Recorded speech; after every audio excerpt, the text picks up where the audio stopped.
Hi అండి, నేను ప్రియాంక. సచివాలయంలో వెల్ఫేర్ అండ్ ఎడ్యుకేషన్ అసిస్టెంట్గా అయితే వర్క్ చేస్తున్నాను. ఏపీలో చాలా మంది ఎప్పుడెప్పుడా అని ఎదురు చూస్తున్న రైస్ కార్డ్ సర్వీసెస్ అయితే ఎనేబుల్ చేశారు.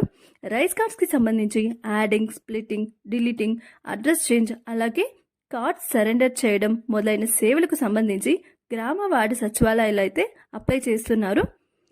జూన్ నెలలో అయితే రైస్ కార్డ్ని స్మార్ట్ కార్డ్ రూపంలో అయితే జారీ చేస్తారు.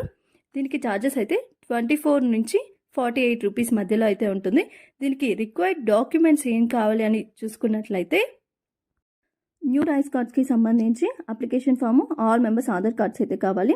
మెంబర్ అడిషన్కి వచ్చి చిన్నపిల్లలకి అయితే బర్త్ సర్టిఫికెట్, అలా మ్యారేజ్ అయిన అమ్మాయిలకి అయితే మ్యారేజ్ సర్టిఫికెట్ అనేది ఉండాలి. ఒకవేళ మ్యారేజ్ సర్టిఫికెట్ లేకపోతే మ్యారేజ్ ఫోటో, తర్వాత వెడ్డింగ్ కార్డ్ అనేది కంపల్సరీ కావాలి. అలాగే వాళ్ళ parents Aadhaar cards, all members Aadhaar cards, rice card అనేది కావాలి. స్ప్లిట్ కార్డ్కి వచ్చి application form, Aadhaar cards, rice card, marriage certificate, married అయిన కపుల్స్కి అయితే కావాలి. ఖచ్చితంగా హౌస్ హోల్డ్ మ్యాపింగ్లో కూడా స్ప్లిట్ అయితే ఉండాలి.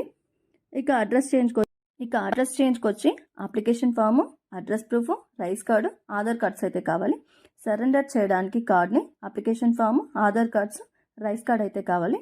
ఆధార్ కరెక్షన్ చేయడానికి వచ్చి రాంగ్ ఆధార్ కరెక్షన్ ఉంటుంది కదా, దానికోసం application form, Aadhaar cards, rice card అయితే కావాలి. ఇక్కడ నోట్ ఏంటంటే కరెక్ట్ ఆధార్తో హౌస్ హోల్డ్ మ్యాపింగ్లో అయితే మ్యాప్ అయి ఉండాలి. మెంబర్ డిలీషన్కి వచ్చి application form, rice cards, Aadhaar cards, అలాగే డెత్ సర్టిఫికెట్స్ కూడా కావాలి.